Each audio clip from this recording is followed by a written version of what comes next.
Good morning. We are going to get started. It's right at 8 o'clock. Come on in.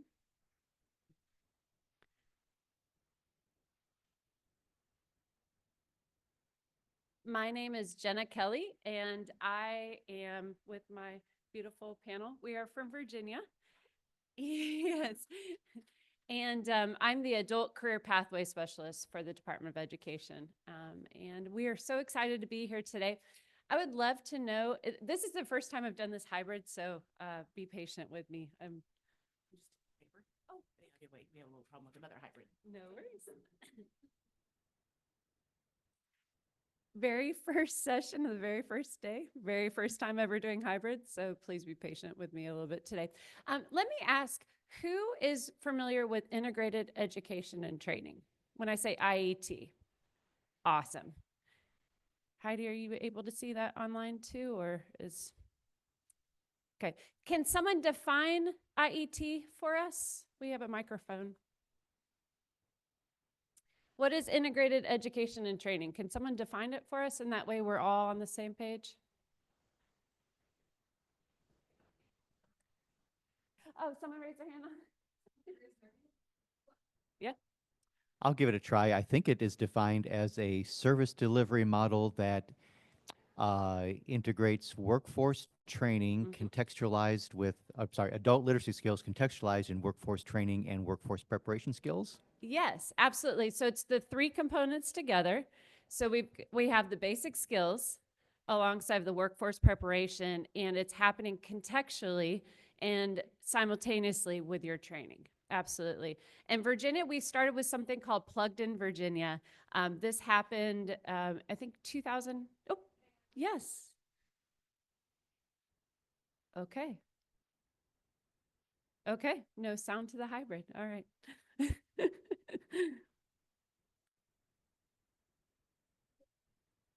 Okay, sure. Yeah, I'll just keep going. So we started in the early 2000s with something called Plugged in Virginia, and this was before WIOA.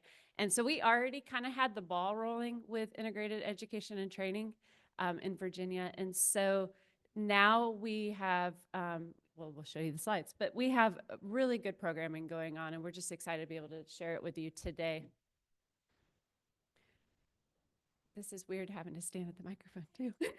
I'm a walker, so it's like, so in Virginia, we have 22 regions in Virginia. We're broken into 22 regions, and our fiscal agents are community colleges and our school districts, and then our ILCE programs are also through CBLOs. So we have community colleges, our regular LEAs, and also CBLOs, which is community-based literacy organizations. I know we all have like 1,000 acronyms. So if you don't know one of my acronyms, just let me know.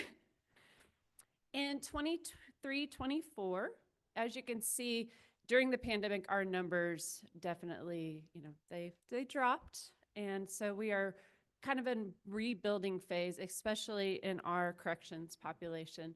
And we are now in our corrections population, we're back to where we were pre-pandemic, which is great. So we served about 1,000 participants in our CNI program last year.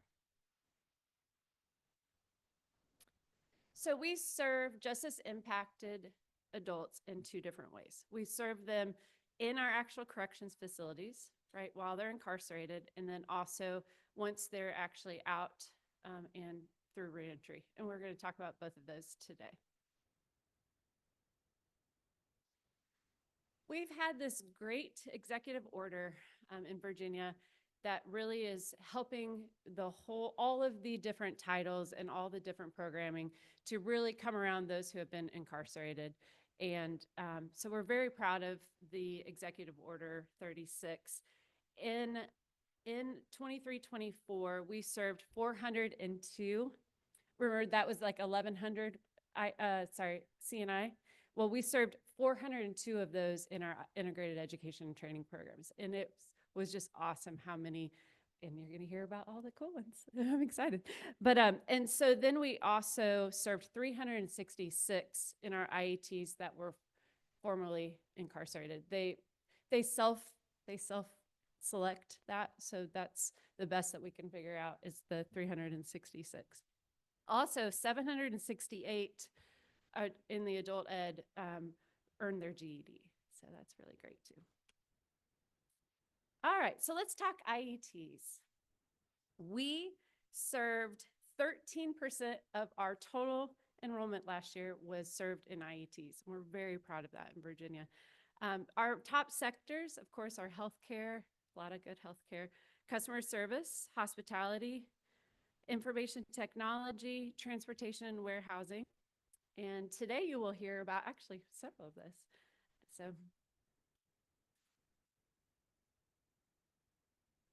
in our corrections facility, some of the top sectors that we served for IETs were construction, particularly solar. We have a great SHINE program, which is solar program. Agriculture, horticulture. You guys saw that. I love that picture at the very beginning of the incarcerated gentlemen with their flower arrangements. It's my favorite picture. I use that everywhere I can. And that's actually with Hillary's program in Chesterfield. Food service and also warehousing.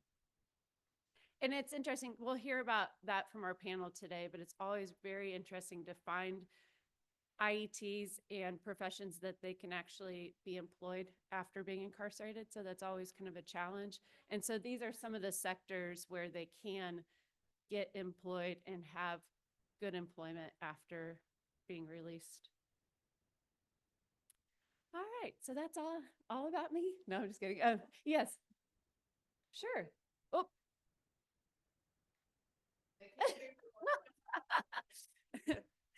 When you mentioned the formerly incarcerated, yes. are they on parole or are they free world totally? Great question. And just in case you all didn't hear her, I can't. It's okay. So she asked if they're parole or completely released. We have a combination of both. We have a very strong reentry council. So we definitely have, Vicky's shaking her head. Yes. But there's also those who have been completely released as well. We have a kind of a mixture. Good question. Any other questions before I turn it over to my panel? Awesome. Okay, Trace.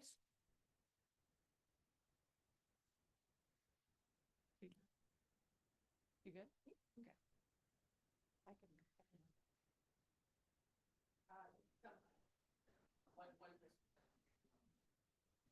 Good morning. I'm Tracy Elliott. I'm the Regional Program Manager for Middle Peninsula, Virginia.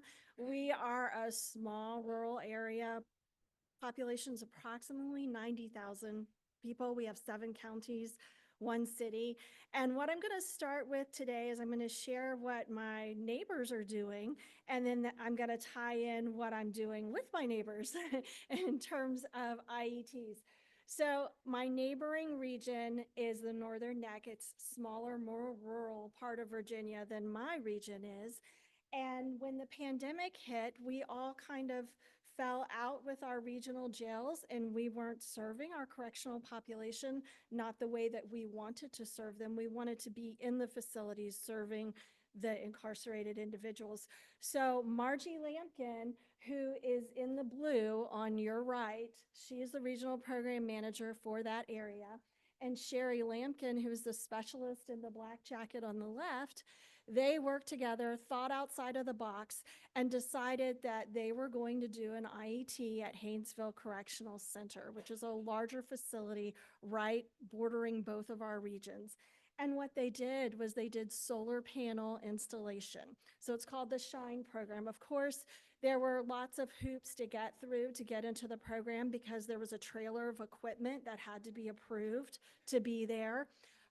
There was a changeover of wardens, there were lockdowns, there were, COVID breakouts in the facility, all the things that we deal with on the regular in a correctional facility. So they had lots of hoops that they had to jump through. But they did this pilot program last year in Haynesville. And you'll see that's a graduating class. The lady in the middle is the president of Rappahannock Community College, which is the community college that they operate out of, and some of the graduates. And then down here are the certificates that they've earned through the SHINE program. So here are their numbers from last year. Last year was the pilot program. They served 83 students were enrolled, and it's blocking my number. You can see it. Thank you. Thank you. So they served 83 in their Shine program. 83 earned a career readiness certificate. That was a requirement with the college that they wanted them to have. 70 earned OSHA 10, but 13 already had their OSHA 10. And total number 83, so they had 100%, okay? They had 100% in their first cohort. They also were running customer service cohorts in the facility, and the numbers are up there, 14 enrolled with 14 career readiness certificates. 12 of those also did earn OSHA 10 credential, 2 already had it, and we had 14, 100%. So that's what they did last year, and they're continuing it this year. So I got together with them since they are my neighbor, and we decided to partner together and work together since we're very rural areas. And we took this, and we're both in the local regional jails in our respective regions right now. My regional jail houses right under 200 inmates. About 30 to 40 are female and the rest are male. So what I decided to do in my region is I started with customer service because the females in our regional jail don't have a lot of opportunities. They can't do work release and other things. So I wanted to focus on the females. We did customer service because we didn't have to take a lot of equipment in there. We thought it would be a very valuable credential for them to earn, even though it may feel like it's retail based. It's not. You need customer service skills to talk to anyone with any job that you do. My region has a 70% out commute rate. So people are traveling to Richmond, they're traveling to Newport News. So in my region, we do have a lot of the retail. We have a lot of just customer service jobs, logistic jobs. So that's what we decided to start with. We've done 2 cohorts so far this year. I'm in. So some things that I've learned so far is out of each cohort, I've had a couple of people that have just disappeared in the middle of the night because DOC has come in to pick them up, or someone has had some behavioral challenges and is in lockdown, or someone's away at court. So because of that, we're kind of, we're tweaking it as we go, and we're actually going to change vendors so that it's a shorter time period to try to go around some of those challenges we're facing. And we are going to do a Shine, we're going to do a Shine cohort probably in June, but we have to wait for the community college to purchase another trailer with the equipment. I've already laid the groundwork in my jail, and they're good with inventorying the equipment and leaving the trailer on site. So we just have to wait for the arrival of that trailer before we can do that cohort. So here is the jail that is in my region on the left, and there's the jail in the other region on the right. So that's what we're doing. We're partnering together as 2 adult education programs to provide the services, the IETs, in our local regional correctional facilities. Oh, yes. Yeah, and this is a quote that is hanging in the Haynesville Correctional Facility in the hallway, and it's wonderful. You are here because of your past. We are here because of your future. Yeah, we really love that. Awesome. I'm very proud of Tracy. In rural areas, it's just so difficult. And so it's been great to see, she's one of our fairly new program managers, and it's been great to see how she's been able to partner with the other region and just kind of learn and grow. And so it's been great, and we're proud of you. Thank you. All right. Are you ready, Hillary? Okay. Do you have any questions? Yes, of course. Sorry. I'm not very good at this. Do you have any questions? I'm sorry. What certifications did they get with customer service? With customer service, they get the customer service certification right now. We're using National Retail Federation, and we're going to switch to the American Hotel Lodge. The AHLEI, yes, HLEI one, yes. yes. What was the level of security? What is the level of security for that particular facility? For my facility, it's minimum. Yeah. Great question. Good morning. Of Good the morning. 83 people, do you know how many were able to get a job in the community after they completed the SHINE program? I don't have those numbers. Okay, Yeah, thank you. Thank you. It is a great question, but That thank is a you. great question. And with WIOA, obviously, we serve those that are going to be 5 years and under. Sorry. Right here. Oh, Funding. It seems like much of the funding is aimed towards prison education programs. So how are you guys funding the work that you're doing in these jails? We're funding it through AFLA. It's coming through our AFLA funds, but I'm going to let Dr. Heidi Silver Peculiar answer that question. yes. You know, our basic grant can be used for community adult ed services and correctional. And so when our programs put in their budget, they tell us how much correctional ed they think they can do. And they put in a budget for that. So they tell us, and it may be increasing in some regions, and that's great. But that's the funding that we use. AFLA. Is there something else behind your question?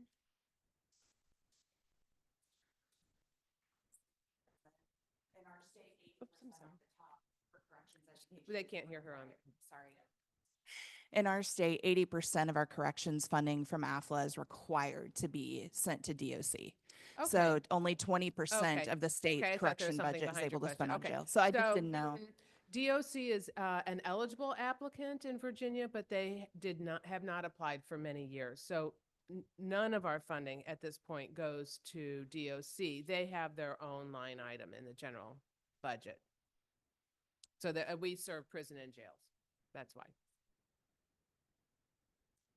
When you have that fantastic solar training for your IET, how long, how many hours of instruction is it, over how many weeks, and things like that? From what I've been told, talking to Marjorie about it, it's roughly about 20 to 30 hours. And so when they did the program, because Haynesville Correctional Facility has a lot of classes from RCC, the academic side during the week, they've had to do it on weekends. That's the only time that has been available. So they've had to go in on Saturdays and Sundays and do 8 hours each day to get it done. And But it only takes a few weekends. it's to get it actually done. the regional specialist and the regional program manager that are who going in. Yes, go in. They go in every Yes. Saturday and Sunday all day long to get the Mhm. shine done. Yes. And they say they go in kind of like, oh, here we go. And then they leave so refreshed and rejuvenated because it's just a great program. Yes. Any other questions?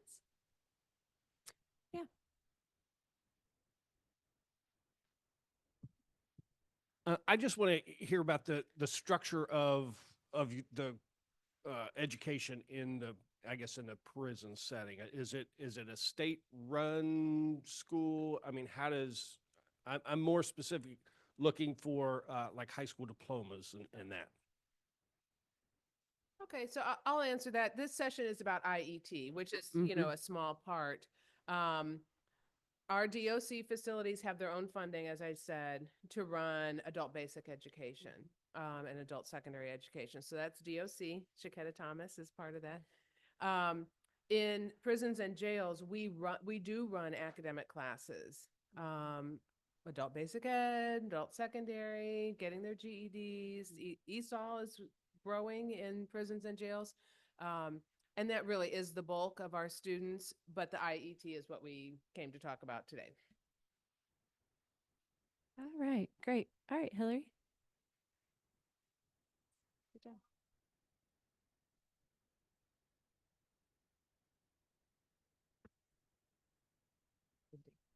Okay. Hi, I'm Hillary Parr. I am the GED IET coordinator for Chesterfield County, Virginia. We work in our county jail, Chesterfield County Jail. Our jail has a nationally recognized program called HARP. and I always have to read exactly, I mess it up. It's helping addicts recover progressively. So they have a large recovery program in our jail. Actually, there's waiting list in DOC for people that want to get over into the program. They do male and females. So we do IETs with them, working on trying to get them ready for that next step, because these are individuals that are close. They're getting ready to get out. They're very short term. They're finishing up their recovery. Their next step is going to leave our jail, go into a recovery home, and do the rest of the steps for that's required of the program for them. This picture right here is our Surf Safe Manager class on cookie night. We have a great sheriff, and he will do anything he can to get us things in the jail that we can use. Our Surf Safe Manager teacher, she also does catering on the side. She works for us part-time in the jail. So they allow her to bring in her catering equipment, and the Surf Safe students get to show their skills, and it is a benchmark. They have to show all their skills for cleanliness and things like that, but they get to cook that night, and they get to eat, and then all the guards get to eat.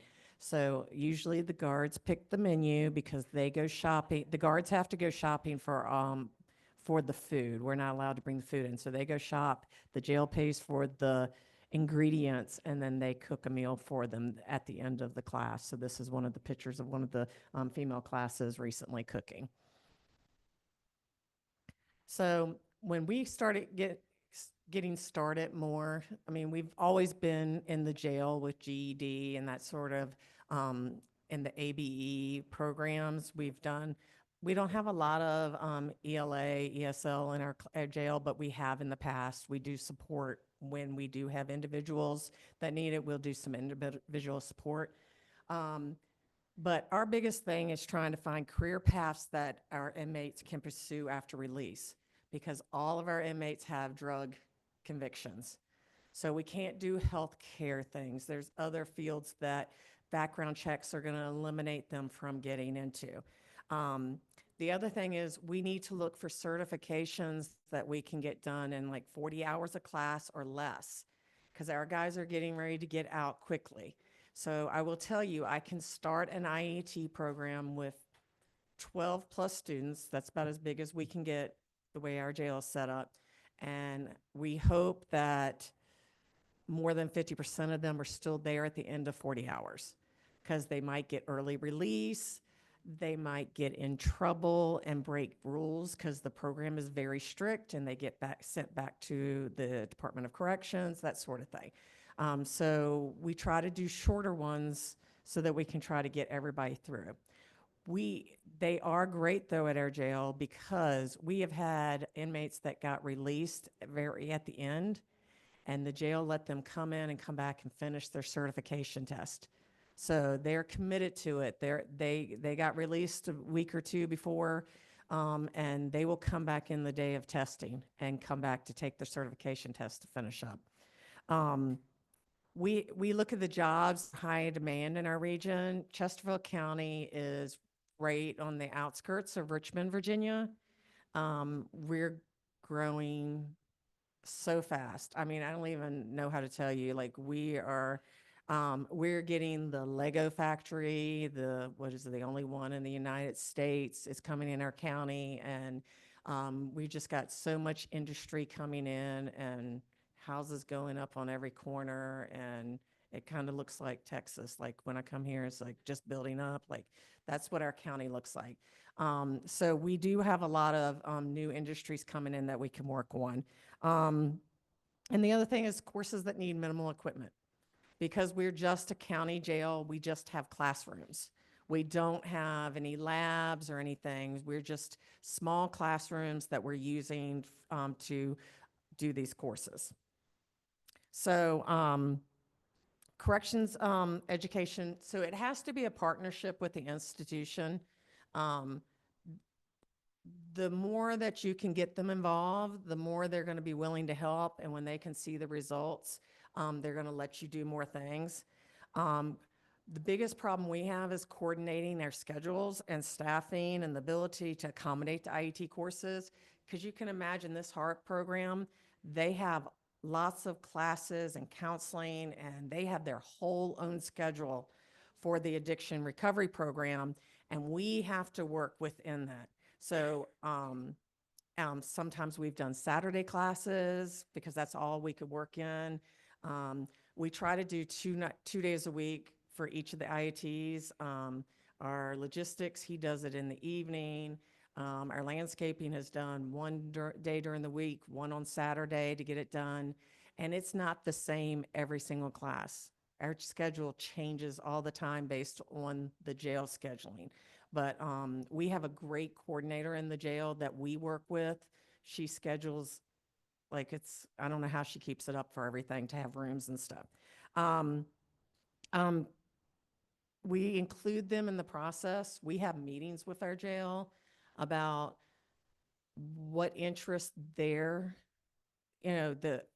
inmates have said. They do a lot of surveys, like they talk to us about what the inmates are interested in. And then we talk about what certifications and what we can do and can't do to get involved. And that's the biggest thing with new courses. I'm going to talk about what we're getting ready to do, but landscaping, we didn't have that when I started, and we had a long conversation about it, and we had to sit down and figure out, could we get it done? And we've been doing landscaping, I can't even remember now, right after COVID, like right when they opened the jail back up, 3 years, 4 years now. The first picture she showed you with the guys with the flowers, our landscaping teacher, when they were having a class and it was Valentine's Day and they wanted to do something for their significant others or their family outside, but they're not allowed to. So they did a day of class where she brought in cut flowers and they had to make arrangements. And she took pictures, our teacher took pictures of all the arrangements for them, printed them on cardstock and brought it back into them. And it was cards that they sent to their family, like giving them the flowers. So that was the picture. So she incorporated flower arranging into the landscaping horticulture class for the students. And then they made cards for them to send to their families. The pictures that are up here now, these are recent pictures. They were doing seeding projects. So we are allowed to bring in, she hauls in the dirt and, the soil and everything into the classroom. The jail has let us we have a cart, like a seedling tray that rolls with lights on it. So they get to put their seedlings in there and they roll that into one of the offices and plug it in, and we have a timer on it so the grow lights come on. So then they get to work during the class, growing. So they're actually growing some things and then they can give them out and do things like that. We also, when weather's good, the sheriff let us put some raised flower beds around the edge of the jail within the gate, the fencing, and so they can go outside sometimes if there's enough guards available that day. The class can go outside and work actually outside, and they plant flowers and stuff around it in the raised beds and stuff and do some work outside. So partnering with outside companies. I talked about my CLA teacher, Certified Logistic Associate, sorry, initials if you didn't know what that one was. He works for an independent company, but does all the warehousing for the DuPont plant locally. And he teaches our class just because he loves to teach and he wants to help the guys. I have to ask him to turn in his timesheet because he probably wouldn't care either way. But he has helped us partner with his company, and he has been helping us get partners with other companies. He has companies that are willing to hire these guys when they come out. In landscaping, he's got buddies that do landscaping their work. He's got his warehouse, other warehouses that are helping to work. So partnering with companies that that are willing to hire your students when they get released is a big thing. The gentleman over on the right, he was the CLA student. He is one of 3 students that were hired by the CLA teacher, and he has already gotten 3 promotions within the company since he got released in the jail. He is great. The other picture is the CLA class. They were doing team building. They were taking cards and having to stack, but they were working it as a team building exercise as part of the logistics, because working as a team in a warehouse is a big deal that they have to get used to. Everybody has their own part they have to do. So partners are important. So our future plans, many of our inmates find it easier to start their own company or go out on their own, kind of like the gig economy. They learn landscaping, so if they have enough money or they already have some equipment at home, they can go out and start landscaping on their own instead of trying to get a company. So right now, for the next year, the next school year, we're going to try to start incorporating entrepreneurship into, first off, we're going to start in the fall just doing it in small chunks, like adding it to each of the IETs, a portion. But hopefully by the spring, we're going to get it all worked out with the jail to have a standalone entrepreneurship IET, so that they work through to the national certification. I think this is very important to them. Not only even if they don't want to go out and start their own business, what they learn in the entrepreneurship is going to help them with everything in life and any business they go into, and even help them if once they get a job to try to keep improving themselves to move up to the management level or anything else they want to do when they get out. And along with our IETs, because you said GED, a lot of these students are co-enrolled in GED and the IETs at the same time. We do a lot of support with them for that.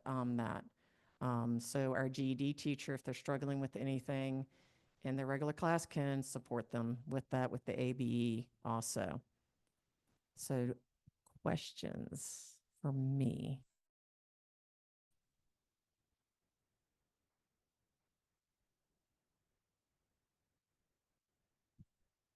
So you mentioned that the IET participants are also in this HARP program.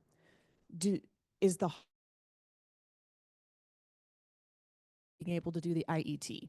I'm thinking about my program has a gal that goes to the county jail and works on GED, but you'll have students that are there for 2 days because they're in general population and they make bail or whatever. And so is that So the way our jail is set up,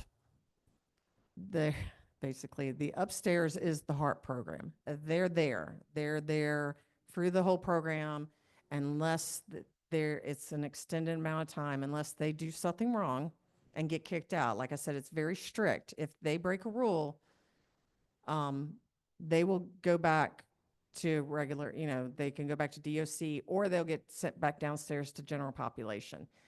Our jail tries to keep the general population and the HARP program separated. So we don't do IETs with the general population. General population students can come up and be in the GED program, which is a little bit different. But the general population in our jail is usually just transition people. So they're coming in because they have court that week. Or they have court next week. Department of Corrections in Virginia, like in our jail, there is no warning. I guess most of them, they don't tell you when they're going to move anybody. They come at 3 o'clock in the morning and the person's gone the next day. You didn't know that they're just gone. So the general pop is just too hard for us, because if we do put them even in GED class, they can be there for a week and then they're gone. We do have students that come from Department of Corrections that were in GED or other programs into the HARP program, and we'll help them finish up. So they'll do the GED, finish up their GED, and then participate in our IETs.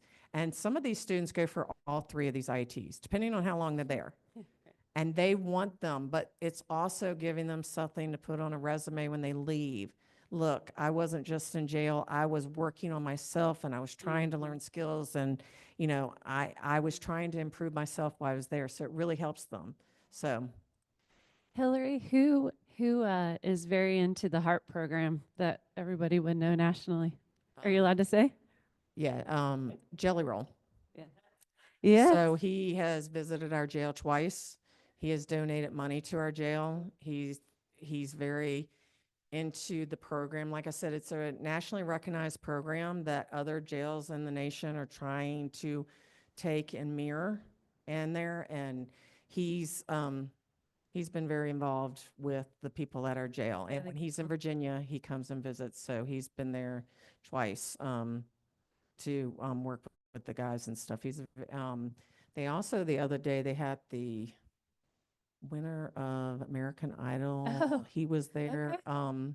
season 20, and he came in and talked to the jail Cool. about his struggles Yeah. that he had with addiction and stuff. So they do a lot of things with people coming in. The program is, you can also, if you want to know more about our HEART program, if you go to Netflix and go to Jailhouse Redemption, they did So an cool. entire documentary series on the program. Very cool. Any other questions for Hillary or for us? Awesome. Thanks, Hillary. All right. Next is Vicky. Thank you, Vicky.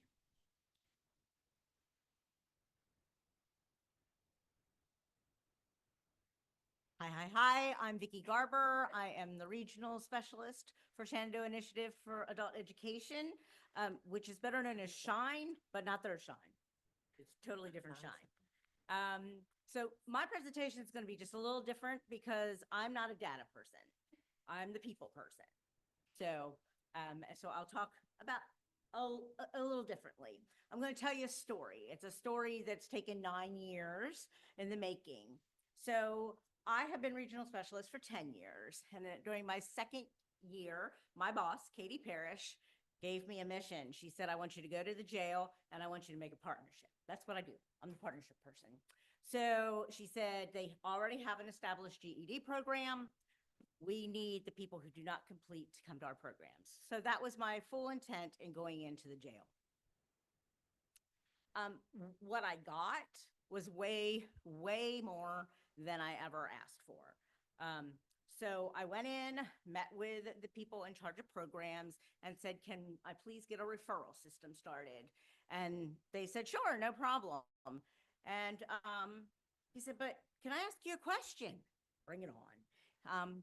Do you facilitate the CRC test, which is the Career Readiness Certificate, which DOC in Virginia does while you're in prisons? And I said, yes. However, I will not do it here unless you allow me to teach classes. And he said, sold. And so we started our Career Readiness Certificate class, and it opened the door. Okay, the relationship that we started from that point on is just, it's unbelievable. So we started the CRC program, and then I think it's the next slide. So no, sorry, my slides got changed.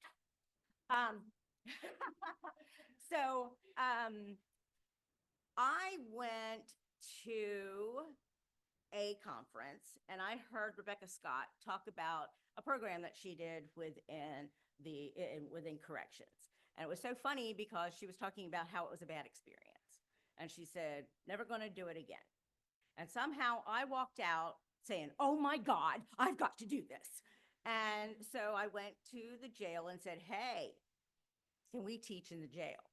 And again, open arms. Yes, you may. So I'll tell you about the hoops we had to jump through in a second. But during this time period, we also had a grant called the Career Pathways for Individuals with Disabilities. And it was a multi-agency program, and we were doing logistics. So we created a program that supported the community college's instruction. It was a awesome program, not that I'm bragging. And we carried on through this program for several years, and then funding stopped. And blood, sweat, and tears went into that, and the thought of closing that program down just devastated me. So we luckily were able to go under Plugged In Virginia and take over the logistics program. Woo! Thankfully. And that is the program that was taken into Middle River Regional Jail. So we've been there for a long time, pre-COVID, and my program was the very first program that they brought back into the jail. As soon as they opened, they contacted us and said, bring it on. So really good relationship with the jail, but there's another piece that I need to bring up. So how many of you all in your states have reentry councils? Okay, all right, so you know. How many of you don't know if your state has reentry councils? Yeah, that happens a lot. Okay, so in our area, my area's the largest, as I said, just not people-wise, it's size-wise. And so we have 2 reentry councils. And one is the Central Shenandoah Valley Reentry Council. It covers 3 counties, and the Harrisonburg-Rockingham-Page covers 2 counties. And I'll be honest, if you can't kind of tell by my personality, I'm not a sit in a meeting and shut up kind of person. And so I started going to these meetings because my jail told me to. My jail said, if you want to be active in the area, you need to be a part of our reentry council. So I went for 3 months and sat quietly. And yeah. And then, you know, truly, I took over. I'm a doer. I chair one of the reentry councils and have for about 6 years. And I am vice chair of the other. And I've been doing that for about 4 or 5 years. And I'm very, very active. What that means is I have connections throughout the community with every place that supports the people coming out of prison and jail. So when somebody comes out, we already have a network. And my belief is if you're coming to my meetings and you don't know everybody in the meeting and what they do, you're wasting my time. So we are able to serve everybody as a united voice. Now, this partnership, because that's what it is, this networking ability has opened more doors for Shine than you can ever imagine. Not just with corrections, you know, we're blessed with a very, very strong relationship with our Department of Aging and Rehabilitative Services. So I strongly suggest if you're in adult ed, have your voice heard. Go sit down, check it out. If you are serving people who are incarcerated, you need to know everyone that is helping them. And then you get to help them in ways you don't even know you're going to help them. Okay. So through the Reentry Council, I became very close with the administrators of our 2 local CCAPs. I don't know if other states have CCAPs, but it's our Community Correction Alternative Program. So in Cold Springs, it's people who would originally go to jail, but they have drug issues. And so they're sent to Cold Springs for very intense reprogramming of the mind kind of thing. These guys are in GED. They are taking other types of certifications that are offered, and they are in this counseling. So they don't have a lot of time. And yet I've got a wait list. We have people that are from all over the state trying to be put into Cold Springs because they want the logistics program. It is highly successful. I am beloved at Cold Springs, quite honestly. And because of my connection with the reentry councils, I am privy to information that the average teacher walking in would not have. And that makes a huge difference, again, for me being able to help the guys inside my class. And when I speak, they do listen to what I say. I'll go in and say, okay, this is going on. Can you check into it? And they will check into it. So that's a nice perk that they have. we were so successful that they wanted us to do more cohorts. I'm only one person. I've got one at Middle River every year, and I've got two at Cold Springs. And I love my job. I don't want to be anywhere else. Being in the prison and being in the jail is my favorite place to be. It's very rewarding. So if you aren't already doing it and it's something you're interested in, please, please reach out to me. I would love to help you get that started. You know, what I didn't tell you about, and this is pretty big in Virginia, is initially that logistics program was a computer-based program. So when we were in the community college, it was on the computer. So when I went to the jail, I already knew no internet allowed. And so when I said, can I do this? They said, oh yes, please, open arms. I said, it's computer. And he said, talk to IT. And I walked into IT. I had stayed up the night before. I had my argument. I had everything prepared. I walked in and I said, I need the internet. He says, okay, we'll install it for you. I was like, okay. So again, I truly believe part of that is because we already had a solid relationship started and we were in reentry. Do I have a few more minutes? Okay, because I want to talk about something else. If you have a program, you have to make sure you have the right teacher in the classroom. That can make or break your program. We almost lost our partnership with the jail before it started because the wrong teacher was put in there. And thankfully, I had a strong relationship with the programs manager already, and he contacted me and said, you're losing all your students. And I went in, saw the problem, removed the teacher, and I took over instruction. And then the students came back and they stayed. So your teacher is going to be important. So if you're having a program and it's struggling, please make sure you're looking at who you have in the program. These guys, at least my experience, that's my happy place. My Friday, I'm at Cold Springs, and I love Friday, and not for the reason most people love Friday. Okay, so I really want to say, make sure you have a good fit. Thanks, unless you have questions. Questions, yes. And I did want to just piggyback on that too. In Virginia, and I'm sure all around the country, but we're so proud of our teachers and our program leaders and staff because they are so passionate. And so I'm thankful for all of the panelists today because they are so passionate, and hopefully you can see that. And it really does take that passion to make successful programs. I'm coming to you.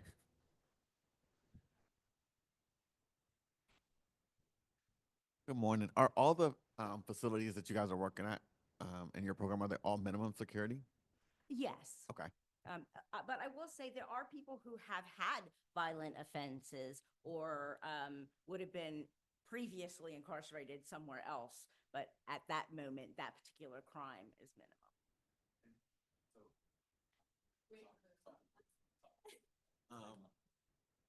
So if they are medium or max, are they not allowed to attend the program?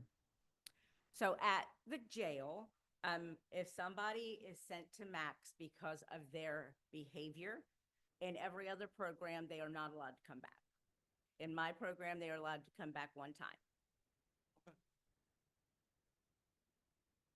I am not afraid. Other questions? Thanks so much. Absolutely.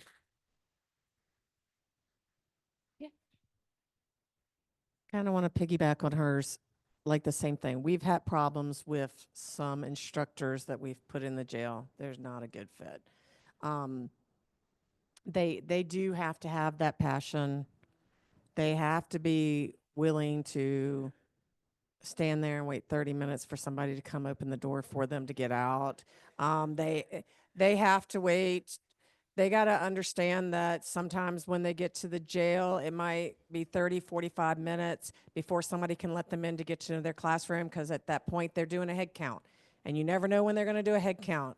And so you have to have people that love it. Like I said, my logistic teacher, he loves the people, and he tells them all, when y'all get out, hit me up. I will help you find something. He'll get them. The Serve Safe manager, she can tell me where her students are that are released and restaurants that they're working using the skills that she taught them. Logistics, you know, they're doing programs and they do community events and stuff like that. So they having the people that are passionate, that's going to take it over to the students. I mean, that's in any classroom, but in the jail, it has to be even at that higher level.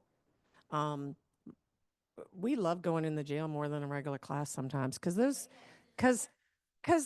the the students they want to be there. They've been on a wait list to get in that program. They want to do something that is their highlight of the day sometimes, that they go sit in a class and be with other people more. So yeah, so that is important when you're setting these up, and it can be very hard to get all the rest of the pieces together, but the main key is finding that teacher to teach it that's got the passion for whatever that IET is.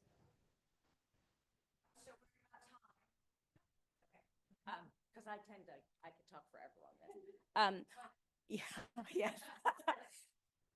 So in Virginia, we have something called the Business Solutions Team. It's regionalized. And what we do is each month we meet with employers to find out what problems they're having with recruitment.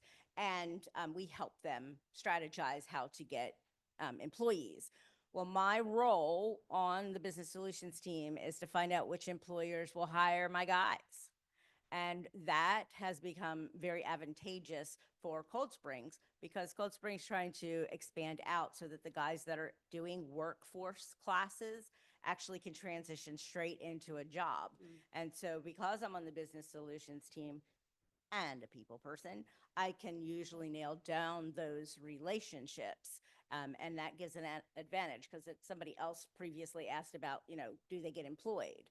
If you're going through my program and you're in my area when you're released, I already have employers lined up. I have on the website that I manage, it has who will hire if you have a background.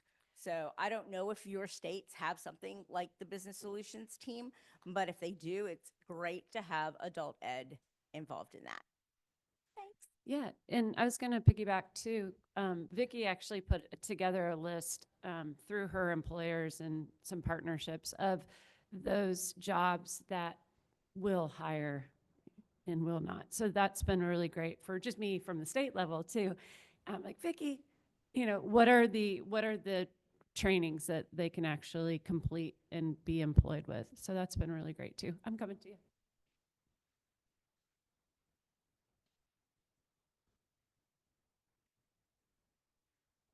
This might be a Heidi question, but I'm going back to the solar installation, and I heard the trailer of equipment. Was that paid for through the 243 funds? Not through 243 Right. because that's IELCE. Right. Right. But how did they come on up? 231, yeah. It's okay. We can Mm-hmm. pay for that, but we always say go find somebody else to pay for it. Yes. So that Yeah. that adult sorry. education program is based out of Rappahannock Community College, and Rappahannock Community College own the trailer because they offer the solar installation through the workforce side of the college. So, and since adult ed is housed there, they were able to use the equipment. Thank you. That's Right. a great question. Yes, but we can if we have to. I'm coming to you. I have a question about the entrepreneurship certification. I'm actually starting that in the fall, but I'm doing the Pearson Certiport Entrepreneurship and Small Business. I was wondering what's the difference between the ESB through Certiport versus the national certification?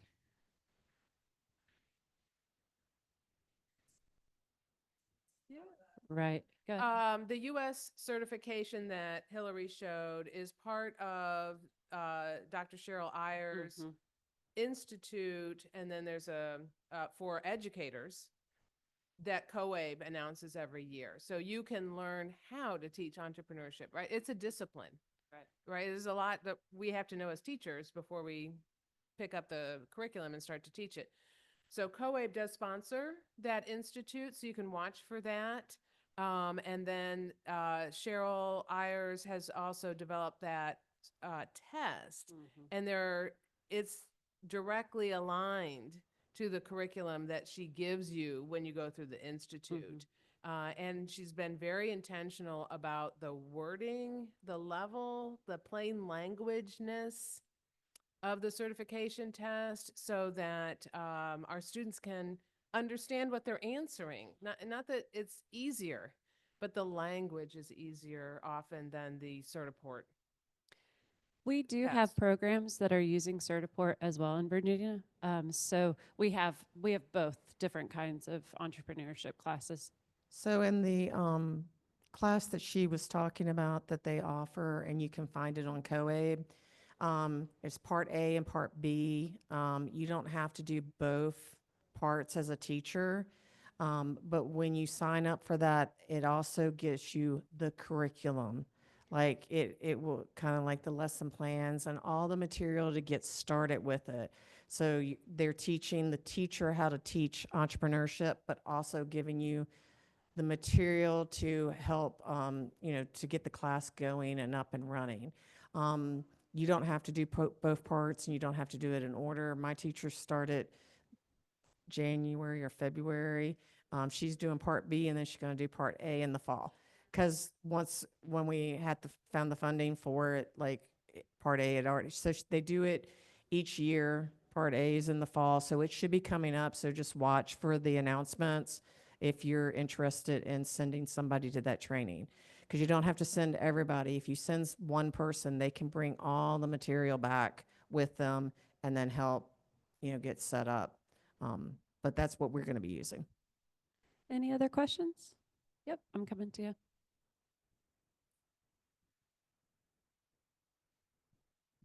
So this question is going to be kind of all over the place because I'm getting text messages from my program director who has some specific types of questions. So well, but so I run an IET in one of our it's kind of a jail facility, but it's more of an outpatient. It's kind of really lenient, and they can come and go with permission for certain things like work and things like that. But so that works really well when they have the people in there, because like you said earlier, somebody said earlier, it's hard to get those people that are in there. I mean, I've had students before that were running through my class and showed up one day and they're like, oh, the PO came and got one of them, and then the U.S. Marshals came and got another one, and they have pending charges and everything. So it's just all over the place sometimes. But we're trying to branch out into other parts of the community and build different types of just partnerships.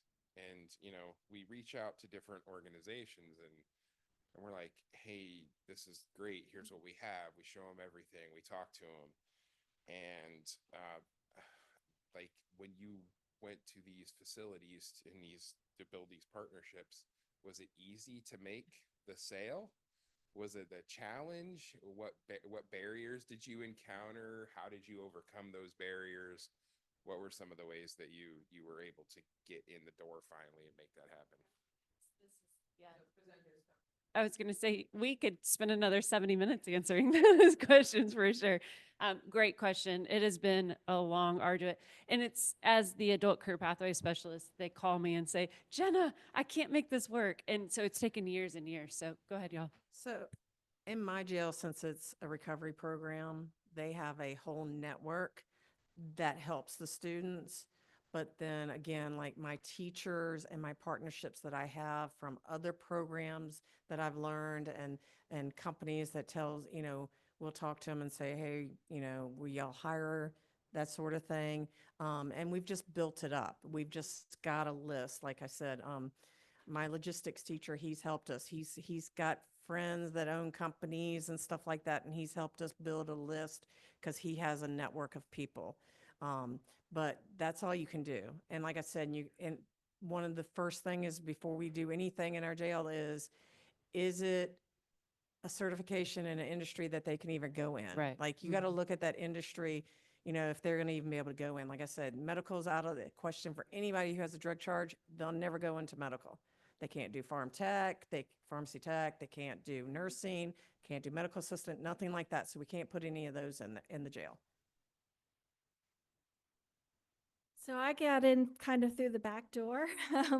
I was partnering with another agency that received a Department of Labor grant. And so we were the educational support for the Department of Labor grant. We did the assessments, we worked on some skill building in math and reading. And once I was in the door and got to know everyone, I said, hey, what if we do an IET program? And it just so happened that there was a staff change at that time, and the person that became the director of programs was all for it. She's like, yes, let's do it. Let's do whatever. And so everything kind of fell into place that way. I already spoke about most of that, Yeah. except I do want Yes. to talk about barriers Yes. because, I made it sound super easy, and for me it was, but there were barriers once we got in there. Be aware that you're going to have corrections officers who resent you going in and giving a free certification to the inmates. So you got to deal with those personalities. When your administration changes, I had a superintendent that did stop transfers. So in my class, they weren't allowed to go to DOC. DOC could not grab them from my program. Changed superintendents, and I don't have that anymore. So I'm hoping I'm going to let him get his feet wet, and then I'm going to and see if I can get it reestablished. So one thing you have to remember when you're going out there, it's their facility. And if you are looking at it as I'm coming in and this is going to be mine, you should, because you should love your students and you should really feel powerful about your curriculum. But it's their classroom. It's their facility. You fit in, you do everything possible to make sure you are not a security threat. That's going to be important. You got to know what you can take in. You have to know these things. And those are good questions to ask. When you do that initial conversation, tell me what would break this deal. And then they're going to say, well, you can't do this, you can't do this, you can't do this. And then just don't do it. Yes. I'd like to make a comment to the gentleman as far as building those partnerships. Run the numbers. When you show your staff, or I mean the DOC officials, the numbers don't lie. When you show them the success, because the numbers that you all put on the slide earlier, what is very impressive, but then they need to know, how does it benefit the facility? And if they're interested in these people being released into the community to go and be productive citizens, then you have a minute to sit down. They'll take the time to talk to you if you can show them how the community as a whole will benefit from it. And find your common ground. Yeah.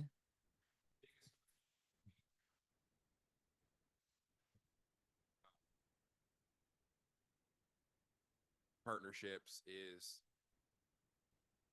what are the students going to gain, or what are the folks going through these programs going to gain from this?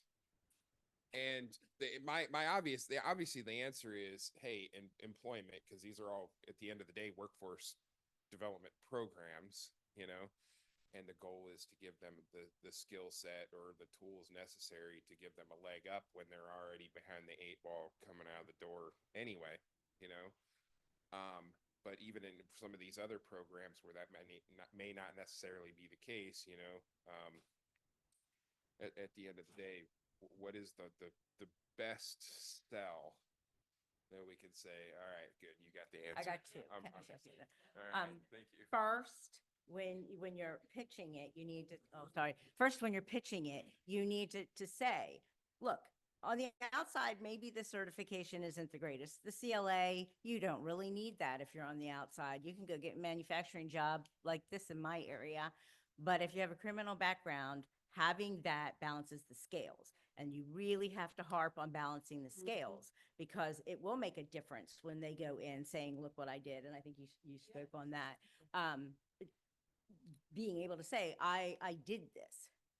I didn't just sit incarcerated. I actually put forth the effort to get certification. share your successes. Yes. Find those one students that are the great success and publicize them Yeah. and make everybody see that this is what can happen. We have lots of them. I have our logistics student that, he's gone up 3 levels in the company from being out. He hasn't been out that long. I mean, he's just a work success. We had a student that just got out. He went through our Serve Safe manager, this 20-year-old in the HARP in a drug recovery program. And he finished his GED 13 days before his release day. We were rushing it and helping him and getting him tested. And he told my lead teacher, he said, I don't feel like my time in jail was wasted because I'm coming out with my GED and my Serve Safe manager, and now I can go do something. Show those successes, and then people will respond. But you got to find them. You find your spokespeople, your best, and just keep showing them this success. And it's not all just big numbers, if you can change a few people, then it'll keep growing. Can I say one more thing? Yeah. Figure out who your strongest connections are, your relationships in the community. Because when you go into that table, you're bringing all your connections with you. And if you're saying, oh, if this person has this problem, I can put them in this. I've got a referral system with this community person. And bring those connections to the table. And it's not just you there. Like she said before, get on every advisory council you can get on, any committee you can get on. The more time your face is in front of other people that are important in the community, the better off you are. I mean, you just have to be out there. Yeah. Last question. I think we're almost out of time. So Not a question, just a small success story. We actually in our county jail had a 2-week manufacturing boot camp, 8 hours a day for 10 days. We required no machinery, but it's all pencil paper work, and they're going to get one of the certifications coming out of there. We actually had, and the sheriff uses it as a success story. We had one of the participants have a release date like in the middle of the class. He requested permission to stay in jail to complete the training, and the sheriff said, yes, you can stay in jail.